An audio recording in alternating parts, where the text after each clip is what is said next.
having a hard time breathing already. She's out of breath, folks. Are you like a non-smoker, but you feel like a smoker all the time? Like an elephant feels like it's sitting on my lungs 24/7. And I haven't had one cig in like a month and a half. It's a podcast. Hey, podcast pod. Don't make you say, oh my God. She got the scoop. On pop culture news, Sarah thinks she's a smoker. I do. I really do. I have so many neuroses. It's crazy. I've also realized, too, I have the opposite of a shopping addiction. I have a scrolling addiction. Do you have this? Like, I go on now to ASOS.com, onto Pinterest, and I scroll and I never hit the buy button. And I think to myself, what's wrong with me? I don't know, because I'm like, is this going to look good? Should I talk to AJ first? And I'm like, just buy it. And it's crazy. I have the opposite of shopping addiction. I have fear of purchase. You have FOPO. I have fear FOPO. of purchasing online. It's almost like I don't realize that there's a return policy. Like, yeah, well, you know fire what? away an order because you can always return. You can return, but it's a bitch and a half. It is a bitch and a half. And Nobody it takes wants you to return online orders. It takes you years to get the refund. Of course. And then you have to keep checking back. Like, did I get the refund? Did I not? You're over there calling them like, hey, when is this going to hit the debit card account? No. See, I'm the opposite. I have no money to buy, so I just have a million Amazon tabs, Forever 21 tabs, Zara tabs, and never to buy. But you're humble bragging over there. You know what? You're like, look.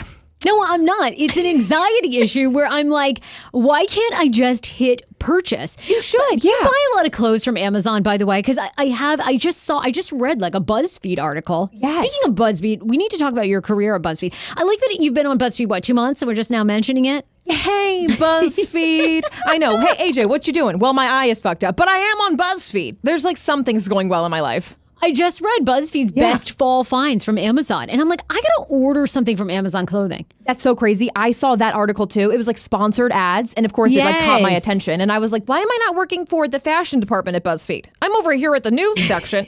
Although I'll take any job and any check that you want to throw at me. Okay. So by the way, people can now watch you, right? Yeah. Every single week on BuzzFeed? Yes. So my day is usually Fridays.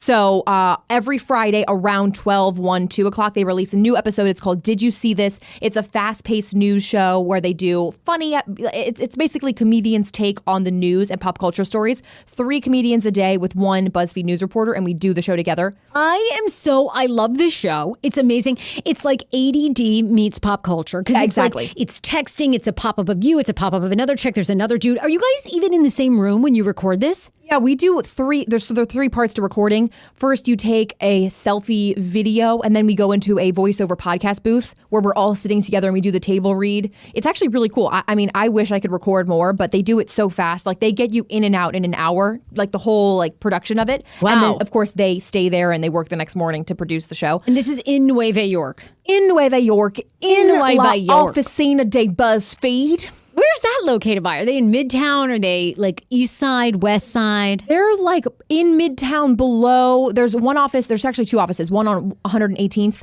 So that's the one that I go to. It's like BuzzFeed headquarters, but there's 4 floors. There's a wall of snacks. Like it's like the Google offices. They try to make it. Yeah, but they don't want you to leave. Except for, I guess, they want you guys to leave. They want us to head the hell out the door. I was like, can I just have one snack? And they're like, out the door. So I'm like, okay, like I try to like get lost. I'm like, I got lost. That's all the auditions in New York, really. Because like the other one we've been to too, they were like, there are the doors. We were like, hey, we'll get back to you. There are the doors. I wonder how they that actually network's shoved doing. us out. We never. I wonder. We need to go back. I wonder how that little man is doing. He was squirrely. I mean, watch him be the next Mark Zuckerberg, I'm sure. I know, and But we're in like, the meantime, we knew him, okay? He was a squirrel sash. I was mean, a squirrel sash. I love was how an you odd duckling. You know how you perfectly categorize somebody? You immediately walked out of there. You go, did he seem squirrely to you? And I was like, wow, what a perfect word. I could not pin it any better than you. They were not into 2 comedians from D.C. They were looking forward to the mom and daughter from Staten Island that were totally fucked up. That's what they were looking forward to. They couldn't wait to get him in. By the way, I mean, what? Like, we walked out of there. We're like, God, that was one of our best performances. And the two other ones after us were like, what are those weirdos doing? And we're not talking bad about people, but we were trying to build ourselves up. And, we had got the wrong idea there. Look, I knew it was bad news for us when we went in and the makeup artist was like, yeah, they just snagged one of my girlfriends from the Mac counter and they love her. I'm like, okay, this isn't, they're not looking for actual professionals. Let's be honest. They want people who are fucking clueless. Yeah. She came back. We're like, oh, you're not a comedian or an actress or nope. I clean the brushes at the Mac counter and they want to give her a show. I was like, okay, this is not our network. Maybe this is not for us. Yeah, but they get in and out. I'm telling you, New York works fast. LA, they're like, come back LA, tomorrow. they like you to linger, right? Yeah, they like you to linger. They like you to hang out. It's so true. We went to Infinity Studios. Yeah. They literally had us there all Dude, day. I was like, hey, we actually have plans. Irene stuck around. Audrey, no one had anything to do in Los Angeles. No urgency. I loved it. In New York, doors are locking. Got to get you out. Man, they were chippity-choppity. They were chopping us out. Well, I'm excited for your career. So BuzzFeed every single week, mostly, we're not sure, Thursday or Friday episode, right? Mostly, it's always going to be probably a Friday. I always record on Thursday, and then they, produce it for the next day. So I should be on the Friday episodes. This whole eye thing has really thrown me for a loop. And so, it's taken me. So now I've been off a couple of weeks. I'll be back on next week. I'm so excited. So tune in for that. It's always on their BuzzFeed Facebook website. You're going to really have to move, too. I think I'm going to have to push out of the nest. I think you've got to be there. You got to be there. You've got to be in New York. The weird thing is... Well, mostly I want an excuse to try to leave, too. Okay, good. Because I have an apartment, and my brother and all my friends are like, so what the fuck are you doing? Like, no one can... Like, I have an apartment. I just... no one stays in my little room. You haven't been there in 3 weeks, right? 4 weeks. I literally stayed there 2 nights out of September. I just how much threw your away my rent. My roommate, oh my God. You're the dream She roommate. should just move into honestly, just make my room a closet. I know. I'm really I think about this and I'm like, it's time. You've got to be there.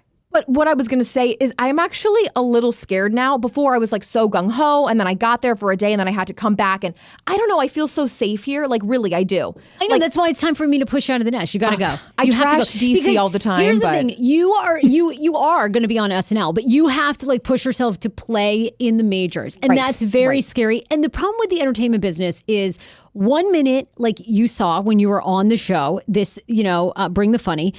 When you're hot and on a show, you get tons of auditions, all that stuff. Yes. But if something doesn't pop, if something doesn't happen right then all that shit goes away and you start all over. And that is the entertainment business. So all over. I've been on that wave. When I was on the Kane show, there was endless opportunities. We were number one. They were syndicating us. It was just all kinds of momentum. Then you leave and you're like, nobody's calling you. Right. The phone has stopped ringing. Phone has died up. Yes. Okay. And I'm like, who paid for the bill? We're all good here, right? It's still working, right? It must be. And that's why you are such a hustler. You just have to be there because you're so talented. So many things are going to pop up. You've got to linger around BuzzFeed and be like, oh, is there another show? Can I write?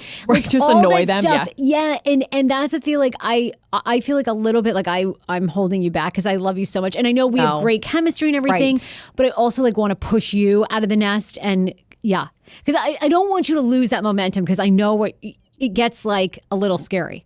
It does get scary. And they always say if you're scared, you're doing it right. You should be scared to follow your dreams because it should excite you.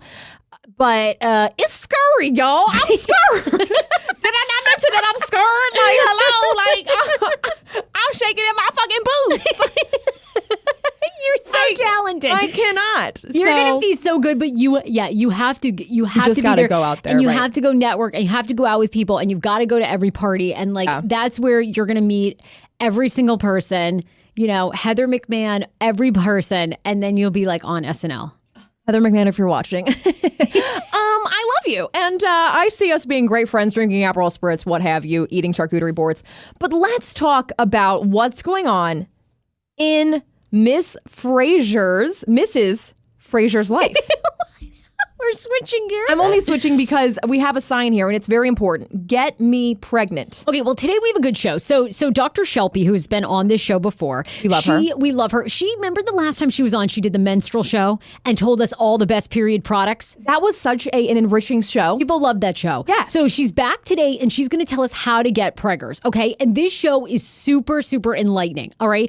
I want her to answer the number. So people have sent me everything. I need an Ava bracelet. Apparently you wear that at night. It tracks your fertility. What? People have sent me videos. I've been watching videos, how to have a daughter, what positions. You only drink champagne, you only eat chicken, and you have missionary. Like, I have been doing all these things. Okay. So I want to know if these have any truth to them. Plus, here's my thing too. How many people, how often is it the guy's sperm? Like, I want to know when you know it's the dude's. Because I'm like, does Dan need to be checked? How do I know that Dan's, guys work? I don't know that. That's true. Thank you. It's not like he's, had any scares. Let me just tell you this. I mean, the man is like, okay, let me just say, like, shoot, but then they've got to be at the range. And he's like rarely. They got to be out there at the range kind of practicing. Like, he hasn't been at the range all that many times. He hasn't in really his touched life. that many guns either. No, he really hasn't. So, like, at what point does, shooter need to get those guys checked? We've got to check his aim. We don't even know what he looks like with the soundproof headphones. Like, we need all that info. I can tell you right now. Is that working? I don't know. I mean, so I have so many questions what if you have HPV? What if you have fibroids? Like, and then at what point should you go back to the doctor? Our doctor says you don't get pregnant in 6 months, come back. Is that too long? When do you take fertility? Should you freeze your eggs? Okay, already I've got 1,000 questions. Already? It's a million questions. Well, when you went back, you have a good relationship with your gyno, right? Oh, yeah. I mean, she's great. I've had her for years. Yeah, so that's good. So I'm sure you've got tested for all that stuff. And then, Shmano's got to, we got to figure that out. I've been on all the tests already. I've had all this genetic testing. Look, the government has so many strands of my, genesis. Like, it is crazy. I mean, I went for genetic testing at Georgetown. They're harboring all that shit for some research. Oh, yeah. When our world ends, they're reproducing Sarah Fraser. Then they claim that they needed to do more genetic testing to me, like a month or two ago. Okay, thank you. That seems a little, Yeah, they were like, oh, we've got to check for any sort of underlying blood diseases, yada, yada, yada for this kid. I would be a little scared about that. Now, have you ever had any scares? College, pregnancy scares? At your all-girls academy, college? No, I really haven't. Been any scares there? No, in the past few years? No, I mean, I make fun of Schman, but like our listener said, our sex lives are pathetic on this show. She tunes in and she's like, you guys have never had enough sex. The both of you, honestly, yeah, she was feeling for us. She's like, I've fucked everything under the sun and you guys are lagging. Yeah, at Park Potomac, everyone came up to us. They gave us our number. They're like 60, 100. What about you and AJ? What's your body count? I'm like, I'd rather not share. I go 35. Over under 3. Yeah. No, 3? Oh my God, you got it. Like, no, I'm you're gonna actually have so much more sex in New York. You and Iggy have to have a don't ask, don't tell year. You've got to. I suggest, I like it better because when you say like, let's take a break, I think don't ask, don't tell sounds a little bit more scary. Yeah, don't ask, don't tell unless it itches. And then, then you've got to tell. But who cares? Unless your bald spot starts heading down south. And then we know there's a problem, schmigs. Okay? And me. And we'll ask some questions.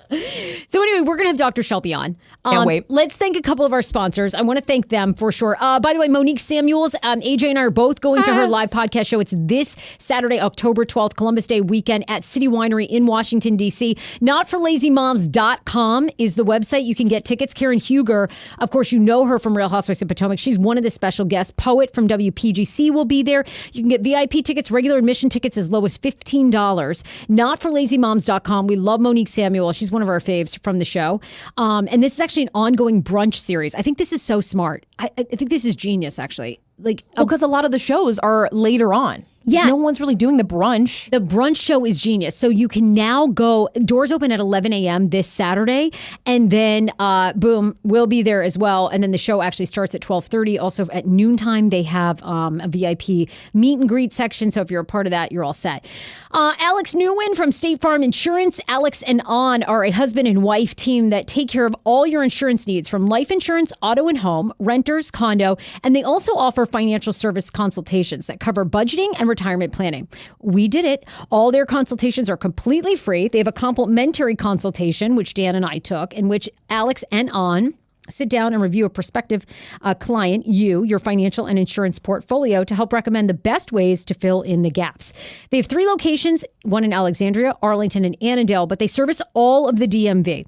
You can go to alwayson.com, ALWAYSANA ANH.com, or you can call them at 703-462-8700. Love them. Dan and I both are getting life insurance as we're thinking about starting a family, so it's so important. AJ, you've got Joybird for us, right? Yes, you guys, we love Joybird. It is the time to relax. It's almost the Christmas season. You got families coming over for Thanksgiving. You got to make sure your house is looking right. Looking right. And you can do that right from your home, whether you're throwing a backyard, I don't know, Halloween party or something. Yeah. Okay.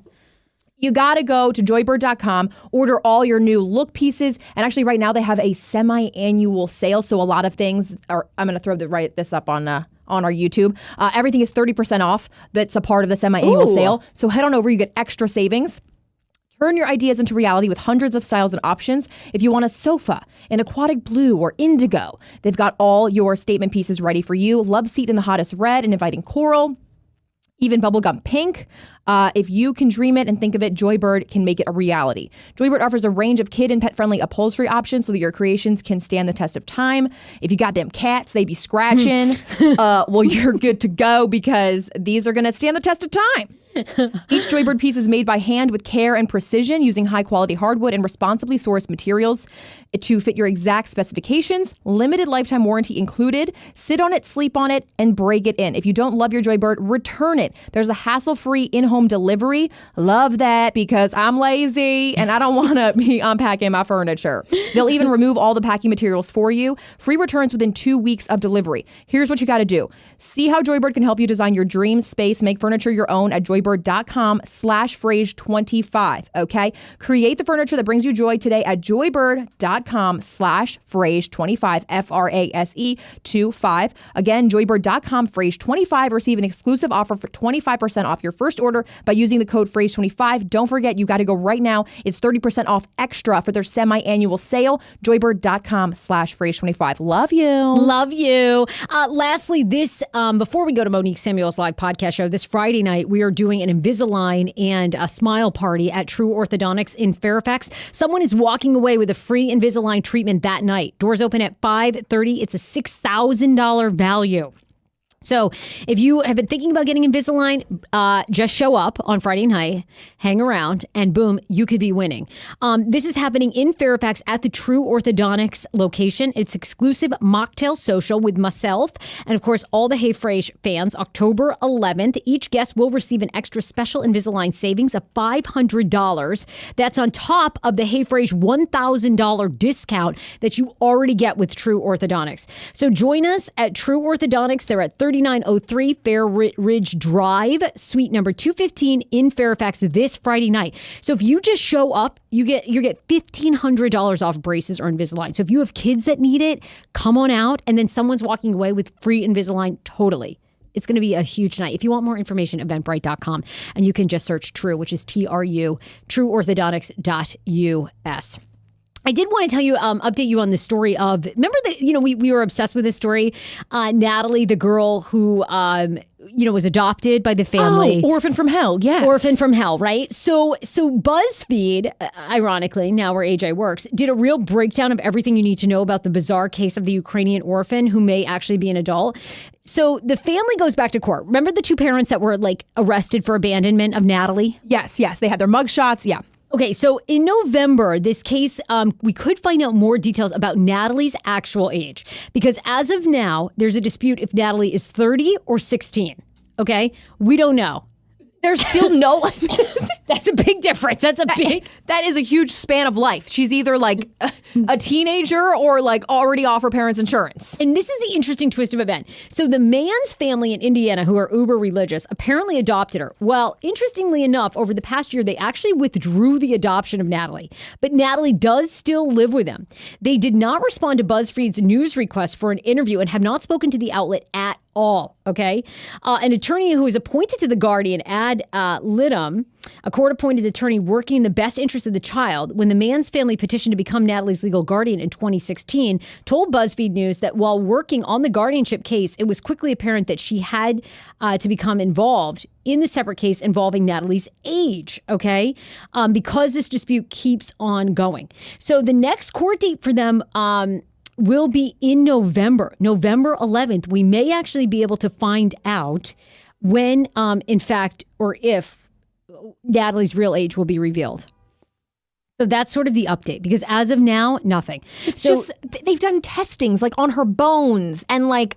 Right, but none of that has been revealed because it's still sealed, and the pretrial is happening November 11th, and the jury trial is on January 28th, if these parents really abandon her, or if, in fact, she's been lying about her age. Okay, and she's nowhere to be found, or can they, like, what is she doing now? No, well, she lives with this family in Indiana, in the man's family in Indiana, is their names. Okay. This is a new family. Right. And apparently they tried to adopt her within the past like 18 months, but then withdrew their petition to adopt her. But she still lives with them. So I'm flustered. Yeah, there's so many new families and details of this story. It's really good. But if you're still confused as to why Natalie's real age has not been revealed, it's because the court case is coming up. So we probably will learn her real age, but the bone testing and everything has not been revealed publicly as court records remain sealed, which is why we're still confused about this. If you need a reporter on this, I'll head over to the court. You have to. Oh my God, if you did this one, are you kidding?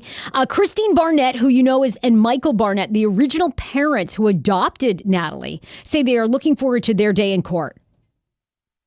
I bet. Get me on the stand. I want to talk about this little devil child just putting bleach in her coffee. At one point, a judge did order her birth year changed from 2003 to 1989 on her birth certificate, putting her at the age of 22. So if you were 89 now you'd be like almost 30, right? 99, 2009, yeah, you'd be 30. So there's still dispute. Is her birth age 2003 or 1989? 1989. And at one point, a judge had issued that she was 1989. So she'd be 30 years old, y'all. That's a grown-ass woman. Grown-ass woman.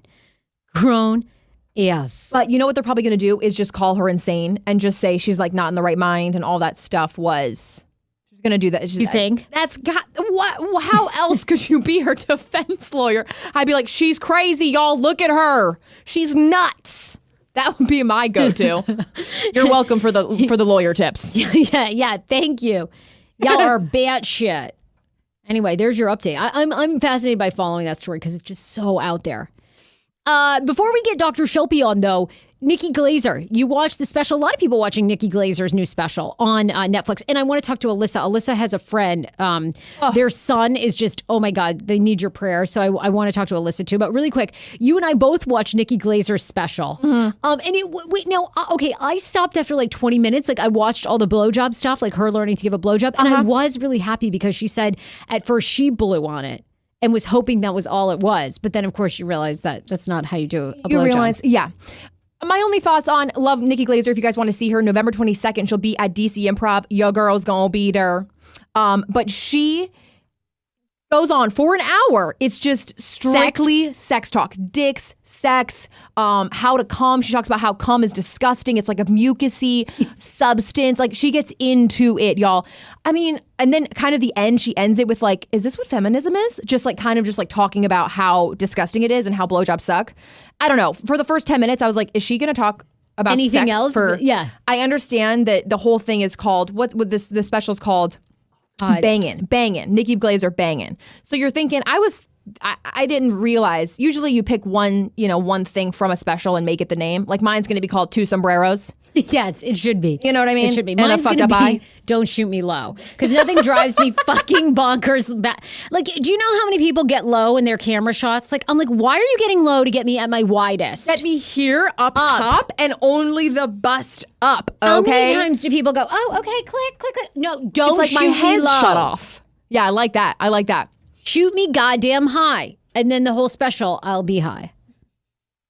Okay, probably not. Bring it on. No, I'm here for it. You better write that in paper because I want it to be true.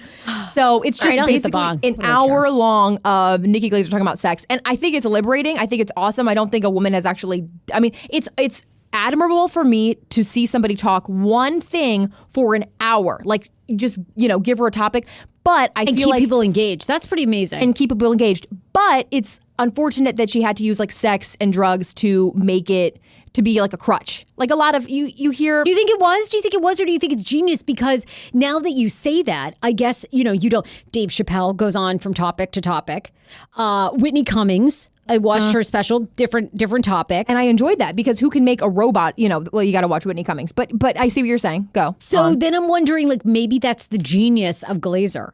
Of like that she can do an hour. And I haven't seen anything from Amy Schumer recently. I want to say I watched her special. That was pretty good, I think. I don't know. It's however you want to. I mean, you after were like the kind 10 of minutes, grossed after a while. You're like, I don't need all this detail. No, I loved it because I did. But after 10 minutes, I was like, is this all that? Are we gonna?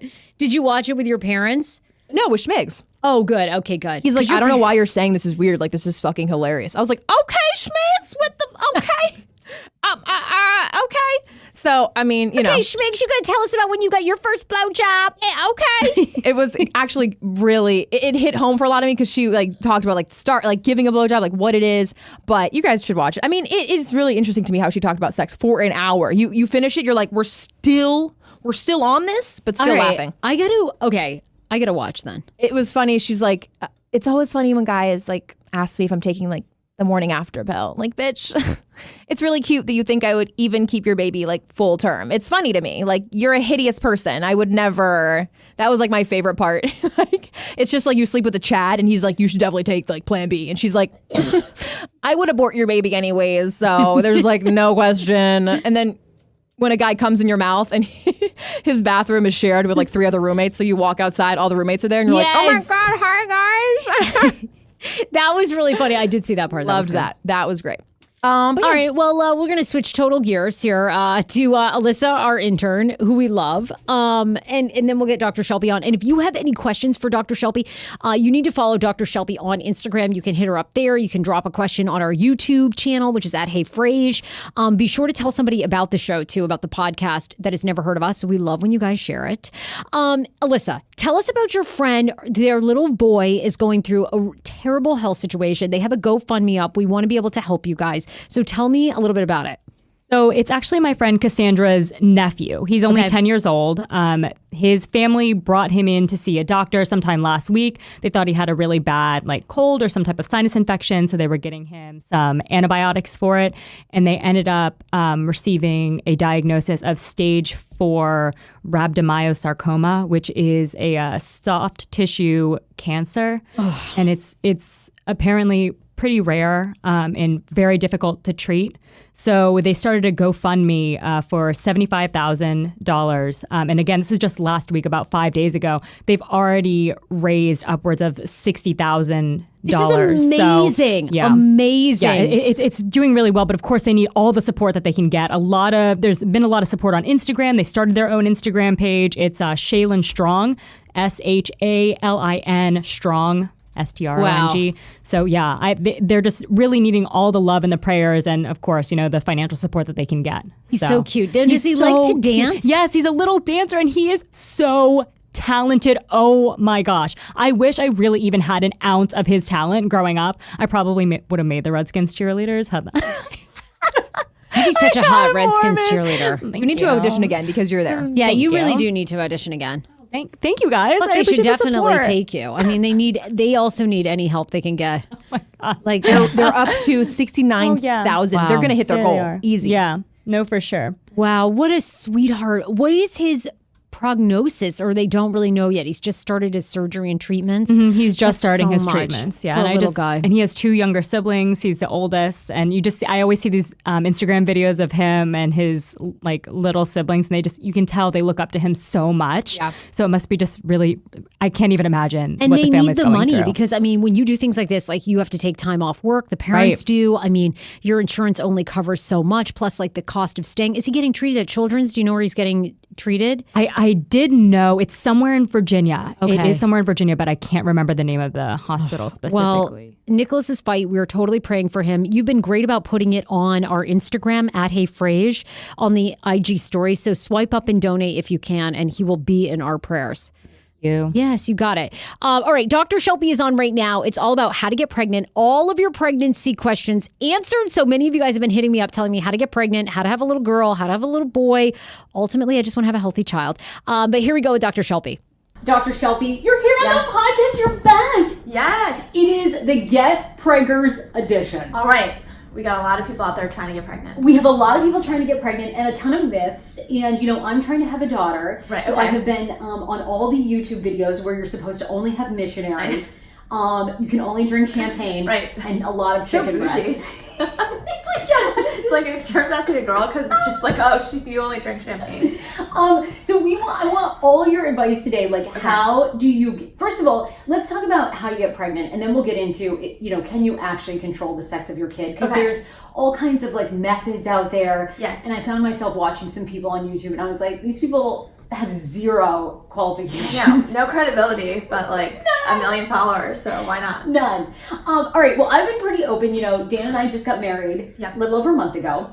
So we want to at least have one kid. Okay. Well, I need to take it one at a time because I'm not very maternal. Like, you have 2 boys. Yeah. Were you maternal before? No, but then I became maternal. Really? And I thought that it wasn't going to come naturally, and I still don't think it comes naturally, but other people tell me like, oh wow, you really became so maternal. And I'm like, are you sure you're talking about the right person? Because my family is like, there's no way that you're going to have a kid. They're like, I just don't see you with a child. Did your family ever say that to you? No, they didn't, but I have 2 older brothers, and so I think they were kind of shocked, like, oh weird, like my sister is a mom now. But I think they got over that by like baby number 2. All right, well, let's start with this. What are some of the big things? Yes, because putting this out there are a lot of people that had either been trying for like years, up to like a year. Right.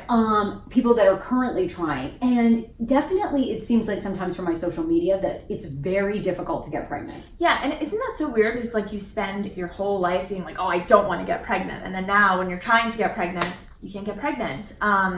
So that kind of makes me sad. Like I feel for that when the situation they're like trying and it's hard. But it's not that easy. It's not like just boom, you try and you're done. It is a little bit of a science. So I would say kind of the 2 or 3 main things that I want people to know or take away if they are trying to get pregnant. Some of them are duh, but first, like you shouldn't be on birth control and you need to get off of that, but then also give your body a little bit of time after being on birth control. Okay. Like there are going to be what we call anovulatory or cycles where you're not ovulating, or time from when you stop the birth control pill to when your body goes back to normal, that your hormones are getting back to normal, that your ovaries are changing in size. So don't expect that you got off the pill in January, like February, you should be pregnant. Don't be disheartened by that. All right, and how long does it usually take, or is it everybody's body is different to kind of correct those hormones? Because I've heard that a lot. People, and I will get into it, but like I have family members that don't vaccinate, that believe in all natural births, that don't believe in birth control at all, like any birth control pills. Okay. So how much of that is true? Like, does taking birth control affect your fertility? Because I feel like that's been a myth that people have thrown around to me. Like, ooh, have you been on a lot of birth control? It doesn't affect your fertility in the long term, and we know that.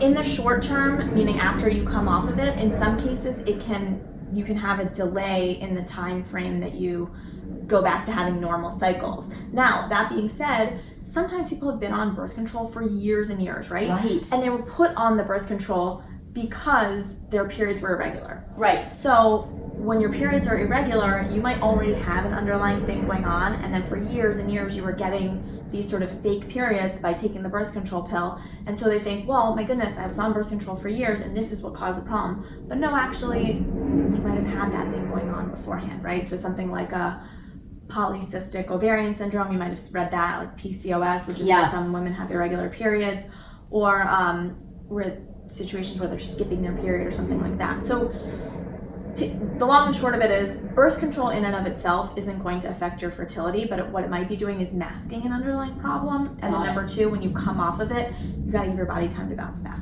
Okay, gotcha.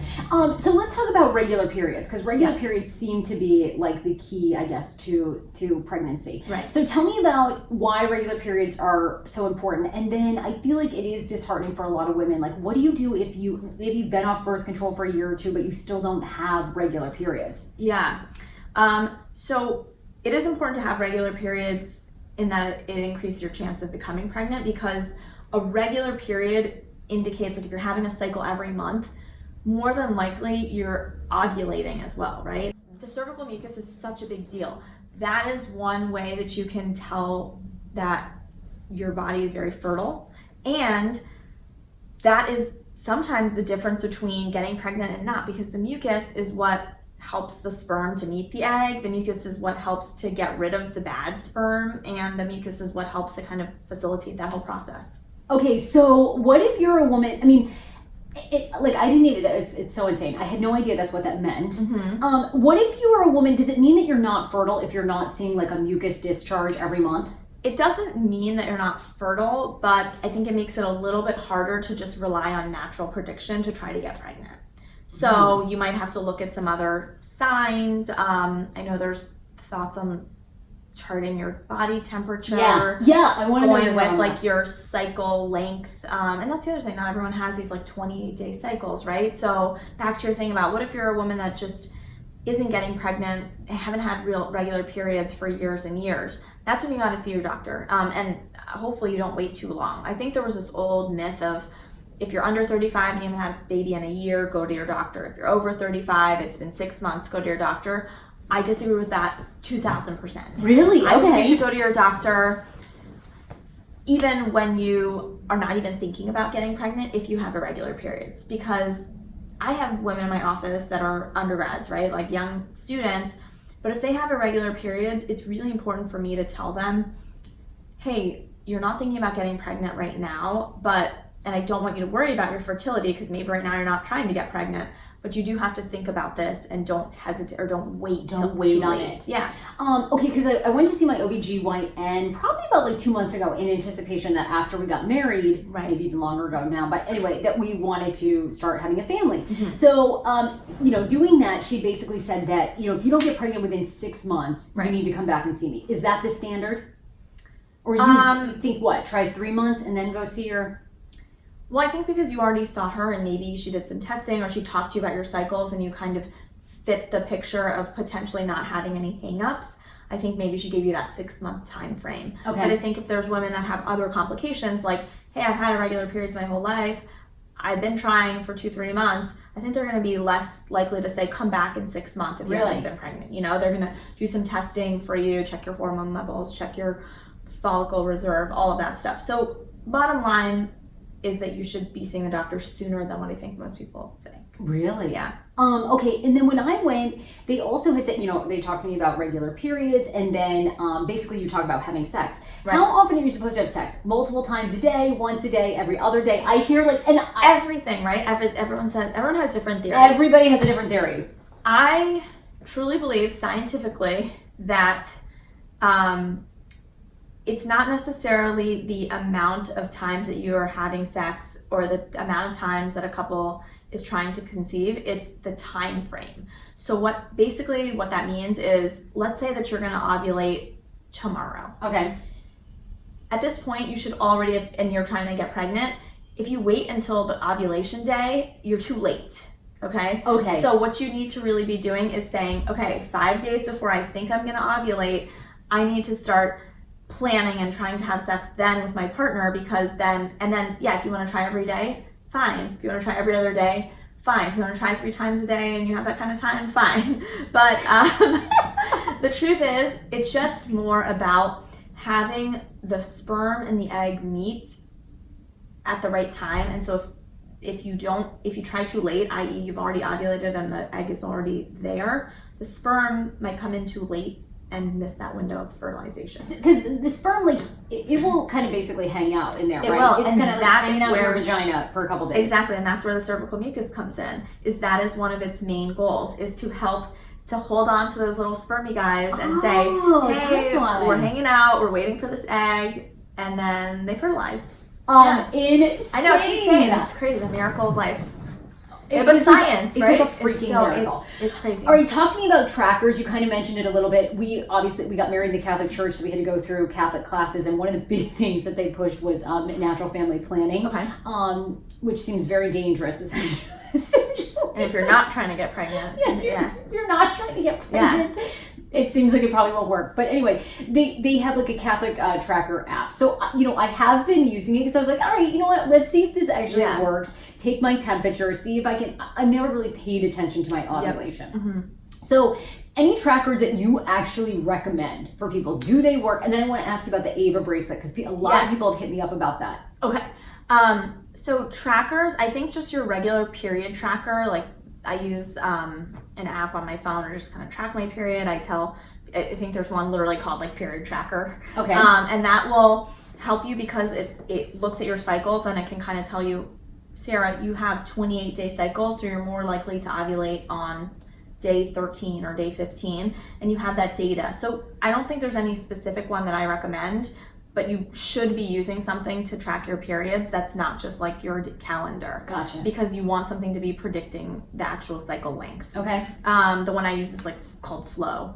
Flow. Okay. Yeah, FLO.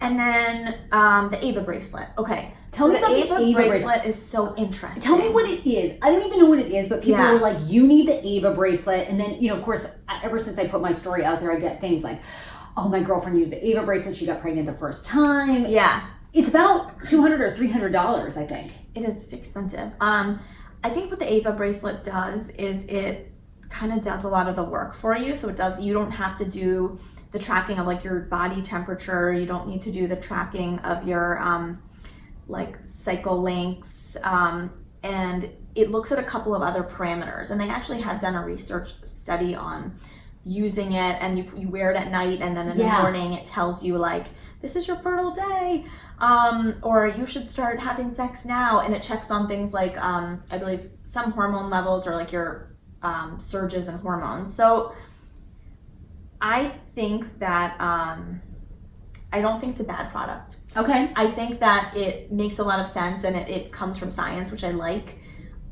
I'm not surprised by the fact that it's saying like it's very successful, because like, yeah, it's doing everything that you could be doing kind of yourself for maybe less expensive. The one thing I will say that I don't love about it is that it's a little gimmicky, and that like it kind of provides false hope that it's like, I'm going to wear this bracelet, and then if I do everything it says, I'm going to get pregnant. And that's not always the case, you know? So, I would say if you're not the type of person to like measure your temperature, check your cervical mucus, track your periods, and you're just like, forget that, I want a bracelet, like fine, try it. Get the bracelet. But if you are, or if you just have regular periods, I don't think you need it. All right, so what about this? I think because this is interesting. We talk about like women should go sooner rather than later. Be talking to your OBGYN about your fertility, especially if there is something wrong, like if you've had any, irregular periods in the past, I'm sure. And I hear a lot of friends, and I have a lot of girlfriends that either have HPV or endometriosis. Okay. How does that play into it? So if they have HPV, they should definitely be getting their paps, right? Because, or they may know that because they're getting their pap smears, which is a cervical cancer screening test. When you're less than 30, HPV often can clear from the body, but when you're 30 and older, we get a little bit more worried about HPV, particularly the higher strains, because those are the things that could lead to cervical cancer. So as it relates to pregnancy, I think the most important thing is having an up-to-date pap. Because if you're pregnant and then you haven't had a pap in 5 years, and you find out, hey, I have some crazy changes in my cervix, you don't want to be pregnant and having to go through procedures that you could have potentially prevented by getting a pap beforehand. That's why I think those regular GYN exams are so important, and not kind of skipping out on those. You're like, well, I'm not trying to get pregnant right now at 23. So I'll wait until I'm 30, and then, you didn't do anything from 23 to 30. It all adds up. Exactly. So I think knowing an OBGYN or a family doctor like myself is helpful. I do PAPs all the time. And if it's something very complicated, I can always refer to specialists. What about endometriosis? What is that, and how does that impact? I have a couple girlfriends who are in their mid to late 30s, trying to get pregnant. They've had that endometriosis for a long time. Mm-hmm. So what is that, and how does that play into fertility? So endometriosis is basically having uterine tissue outside of the uterus. So it can sometimes cause very painful periods. Okay. And I think we've even seen like some celebrities talk about like how it's put them completely out of commission from doing their job, and like it really affected their life. So everyone has varying degrees of how badly it affects you. Okay.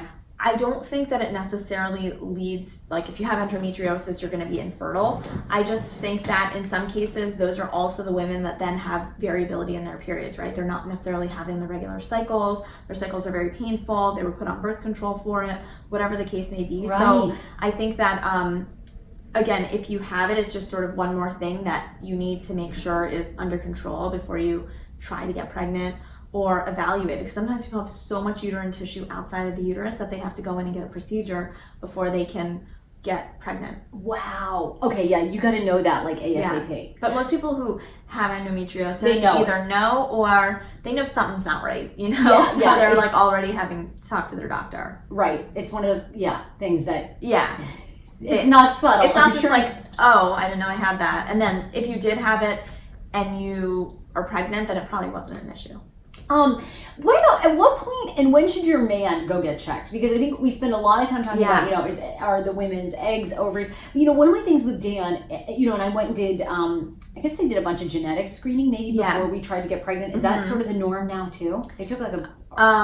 Usually, it depends on your age, but yeah, if you're 35 or older, they'll definitely do genetic screening. Okay. Oh yeah, we'll talk about geriatric mamas because I'm in that category. So maybe that's why they did it. I think I am too now. Yeah, I'm, hitting that 35. When do you get your man checked? Should he be going like before you even try to, or how do you know? Not before you try, no, but I think when that 3 to 6 month period, if you're not pregnant, I think now we really have to be on that train of it could be the guy just as much as the girl. It used to be that it was like, oh, the woman, and everyone was checking the woman, and then maybe a year later they're like, well, why don't we send him for a sperm analysis? But now I know so many OBs that are just doing it at the same time. Okay, and what are things that men can have that can reduce their fertility?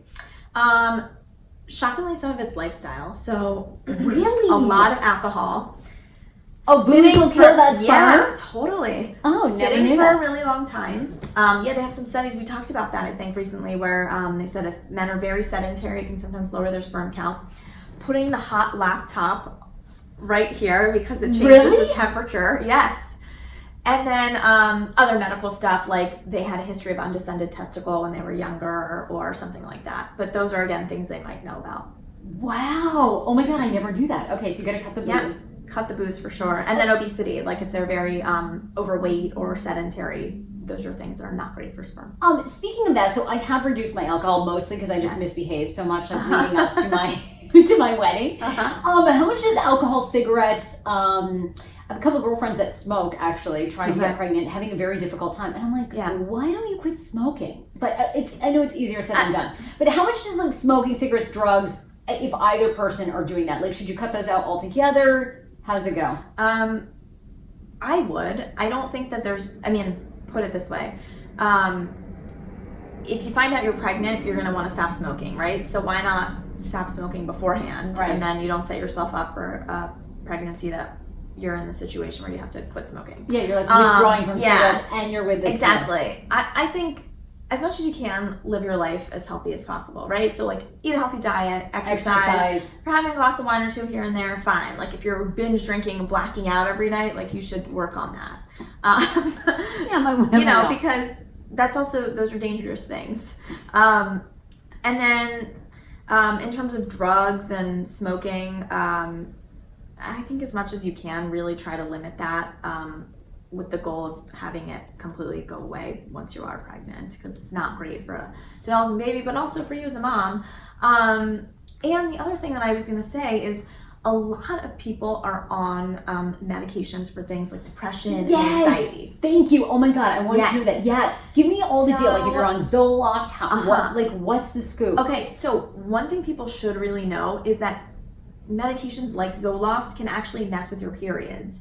So it's not to say come off of your medications, but it's to say that if you had a regular period and for some reason like you lost your period or something is going on with your cycle, talk to your doctor about, could it be my medication, or did you change the dose recently and that affected your period? Because those are things that are easily overlooked, where people are like, well, yeah, I've been on this for years, and they say, oh, well, you know what, like my dose did just go up to 40 and it was 20, and now my periods are all messed up.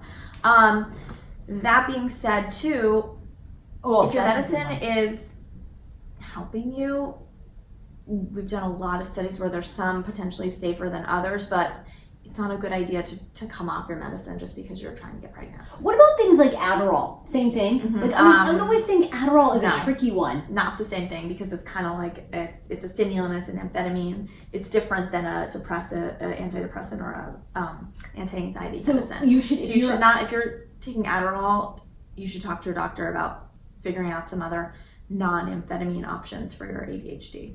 Wow. Yeah, because it can lead to heart, problems with heart formation for the baby and for your heart rate and just putting a lot of excess pressure on your whole body and cardiovascular system when you're on something that's just like making you, kind of revved up. Wow. How many people get to the point that they need to go for IVF?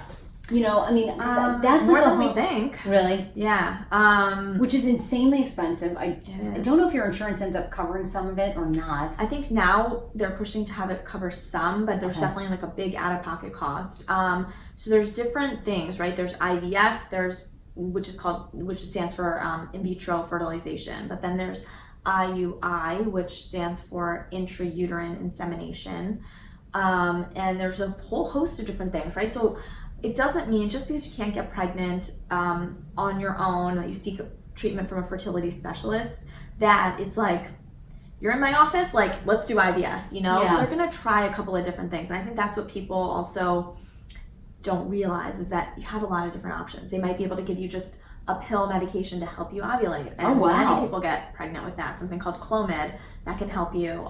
Without even doing injections. Exactly.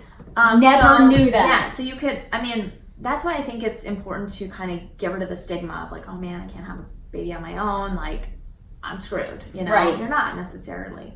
And then the other thing I think that is good, we were just talking about like social media and stuff like that. I think the nice thing about it is that it's a lot more common and maybe more people are talking about it and sharing their struggle. So I think that you shouldn't be embarrassed to talk about the fact that, because a lot of women feel, I think, like this is something they should be able to do, and if they can't, they feel very inadequate or guilty.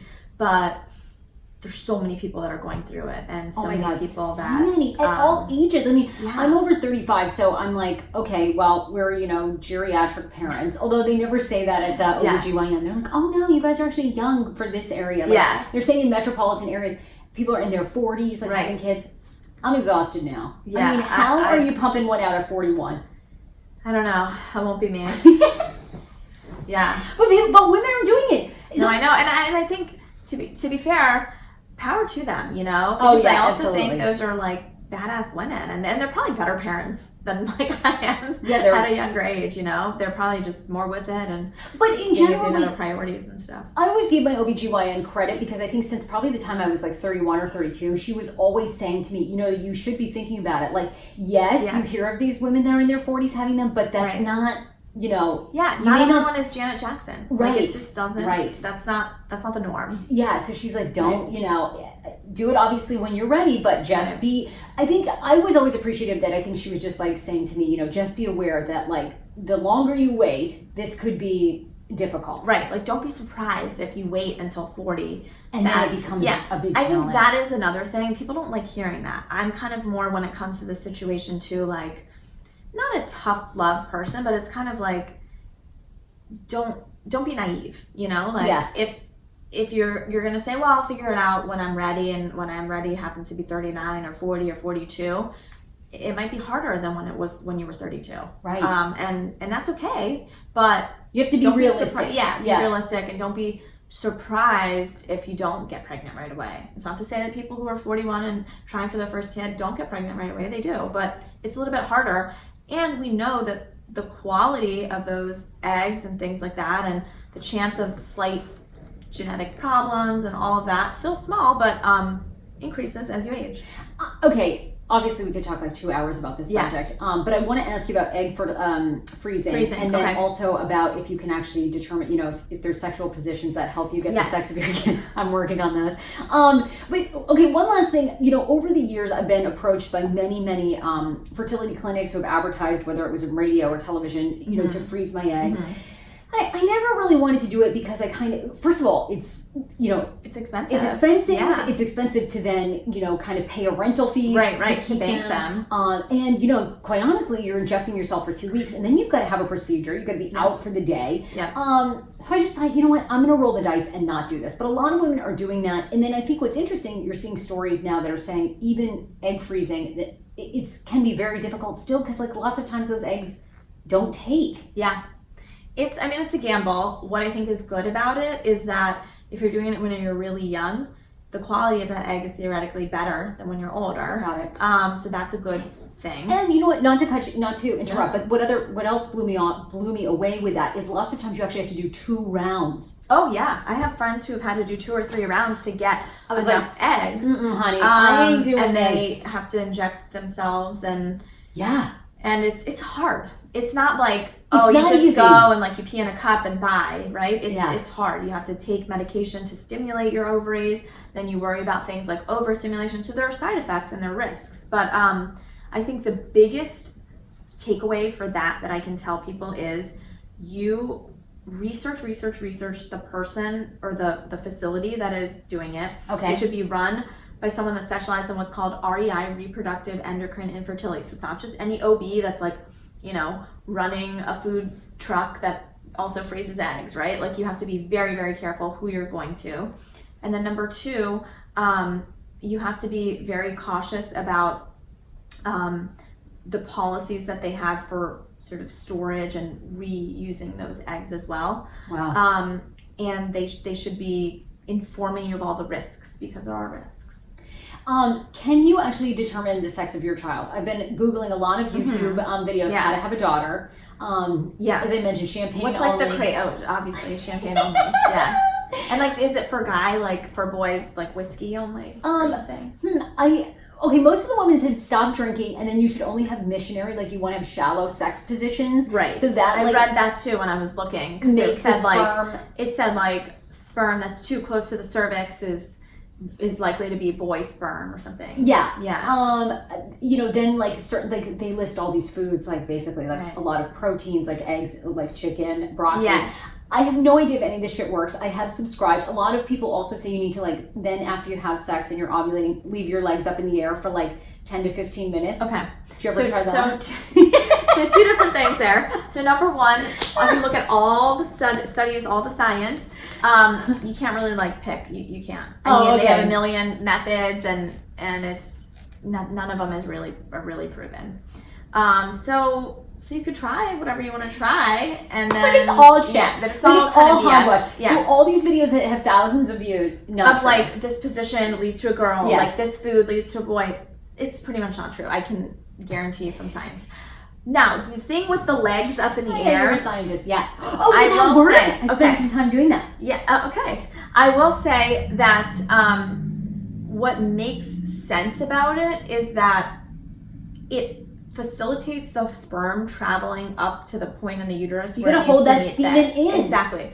Versus people who get up after they have sex and then they go to the bathroom, they've kind of let quite a bit of that sperm, like, they're making it more difficult. So again, some people say, oh, well, that's not proven, but I think personally that's probably one that makes the most sense. I've been putting 2 pillows under my like lower back and like basically getting like legs up in the air. Right, and like marinating. Yeah, exactly. I love it. That's Try that. Yeah, I don't think that's harmful, and I think it makes sense to me.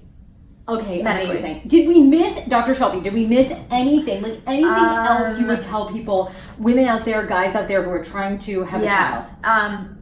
I think we covered a lot. Mostly, don't be shy about going to your doctor, no matter what kind of doctor it is, right? If you don't know OB, that's okay. Come see someone like me, a family doctor. We can talk about where you're at in your fertility journey. Get off the birth control or the contraceptive that you're using and give yourself a little bit of time. Yeah. Because don't be disheartened, if you get off your pill and then the next month you're not pregnant, that's okay. But don't wait too long on the corollary of that, that if you're not Use pregnant. those condoms. Yeah. That's what we've been doing. Exactly. Or not. Yeah. Or not. Right, if you're trying to get pregnant.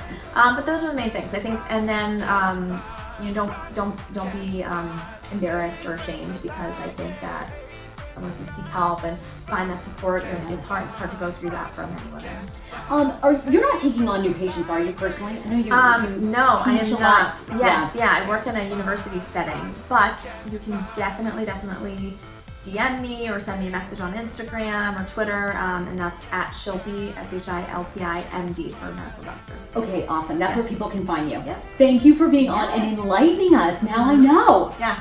Thanks. Hopefully we'll hear some good news soon. Hopefully we'll be sharing lots very soon. Yes.